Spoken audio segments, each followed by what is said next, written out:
اب ذرا پریشان ہوئے اور سوچنے لگے کہ ہم نے تو مسلمانوں کا مقابلہ کرنے کی غلطی کر ڈالی ہے، اب اس کا انجام کیا ہوگا؟ آپس میں مشورہ کیا تو کسی نے کہا کہ مسلمانوں میں ہمارا ایک پرانا دوست ہے، کیونکہ 5 سال ہوئے ہیں مدینے میں اسلام کو آئے ہوئے۔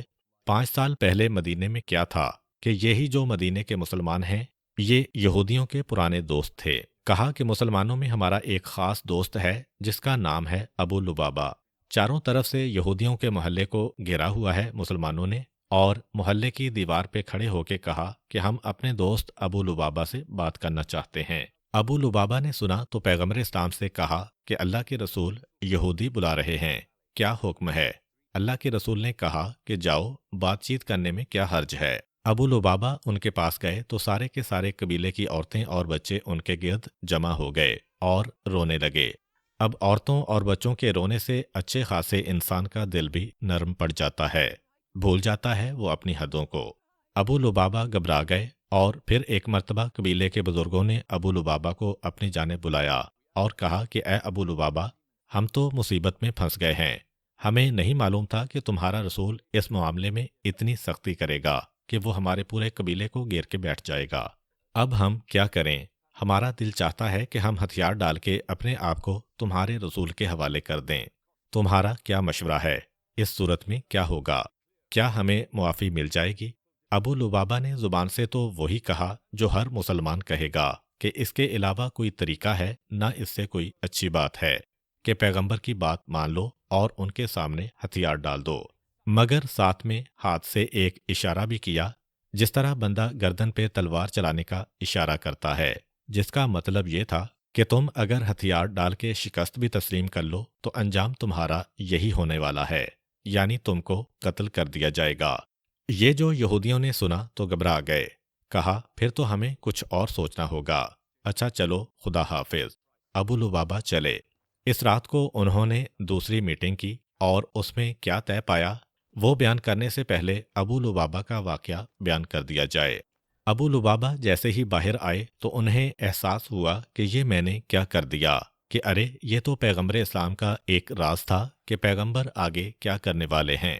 جنگوں میں اس کی بڑی اہمیت ہوتی ہے کہ آئندہ کی کیا منصوبہ بندی ہے، وہ راز دشمن کے سامنے میں نے کھول کے رکھ دیا، یہ کتنی بڑی غلطی میں نے کی ہے۔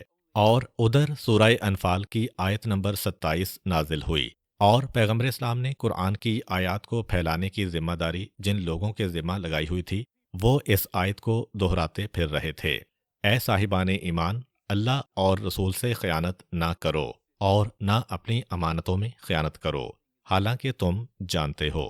جناب ابو لبابہ یہودیوں سے نکل کے مسلمانوں میں آئے تو یہ آیت سننے کو ملی، فوراً سمجھ گئے کہ یہ آیت میرے بارے میں نازل ہوئی ہے، میں کتنی بڑی خیانت کر کے آیا ہوں۔ کسی سے بات کرنے کی ہمت نہیں ہوئی، سیدھا لشکر اسلامی کو چیرتے ہوئے باہر آئے اور مدینے پہنچے۔ مدینے میں بھی اپنے گھر یا کسی رشتہ دار کے گھر نہیں گئے، سیدھا مسجد نبوی میں گئے، اور مسجد نبوی میں اس وقت جو کھجور کے درختوں کے ستون تھے، کیونکہ اس وقت سیمنٹ بجری یا اینٹوں کے ستون تو تھے نہیں، آئے اور ایک ستون کے ساتھ اپنے آپ کو لپٹا لیا، پھر ایک روایت کے مطابق اپنی بیٹی اور دوسری روایت کے مطابق اپنی بیوی سے کہا کہ رسی سے مجھے اس ستون کے ساتھ باندھ دو، باندھ دیا گیا۔ اب رسی کے ساتھ اس سے بندھے ہوئے ہیں، اور وہ بھی کسی تنہائی یا پوشیدگی کے مقام پر نہیں، بلکہ ایسی جگہ کہ سارا مدینہ ان کو دیکھ رہا ہے۔ بعض اوقات انسان معافی مانگنے کے لیے تیار ہوتا ہے مگر لوگوں کے سامنے نہیں، تو اپنے آپ کو اتنا بڑا سزاوار خود سمجھ رہے ہیں کہ سب کے سامنے مسجد نبوی میں آ کے توبہ کر رہے ہیں، اور یہ بھی کہے جا رہے ہیں کہ میں نے خیانت کی ہے، میں نے گناہ کیا ہے۔ اس ستون سے بندھے ہوئے ہیں۔ روایتوں میں یہ ہے کہ رفع حاجت کے وقت یا نماز کے وقت ان کی بیٹی یا بیوی آ کے ان کی رسی کو کھول دیتی ہے، اور جیسے ہی وہ ضرورت پوری ہوئی دوبارہ رسی سے باندھ دیا گیا۔